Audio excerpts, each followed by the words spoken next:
കടപ്പാറ മേമലയിൽ ഉരുൾപൊട്ടി ഒരു വീട് മണ്ണിനടിയിലായി. മേമലയിൽ ദാമോദരന്റെ വീടാണ് ഉരുൾപൊട്ടലിൽ കാണാതെയായത്. ഉരുൾപൊട്ടൽ ഭീഷണിയും വന്യമൃഗശല്യവും മൂലം ദാമോദരൻ ഉൾപ്പെടെ 8ഓളം കുടുംബങ്ങൾ ഇവിടെ നിന്ന് മാറി താമസിച്ചിരുന്നതിനാൽ വൻ അപകടം ഒഴിവായി. ഉരുൾപൊട്ടൽ അവസാനിക്കുന്നിടത്തു നിന്നും 500 മീറ്റർ അകലെ ഇപ്പോഴും നിരവധി കുടുംബങ്ങൾ താമസിക്കുന്നുണ്ട്. ഇതാണ് മേളിൽ നിന്നാണ് ഉരുളിൻ്റെ ഉത്ഭവം. അതിഭീകരാവസ്ഥ.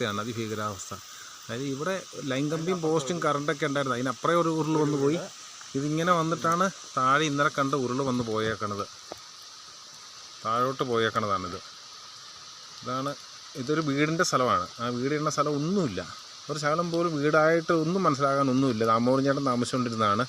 ഇവിടെ നിന്നാണ് ഇത് സ്റ്റാർട്ടിങ്. അങ്ങ് മലയിൽ നിന്നാണ് ഇത് സ്റ്റാർട്ടിങ്.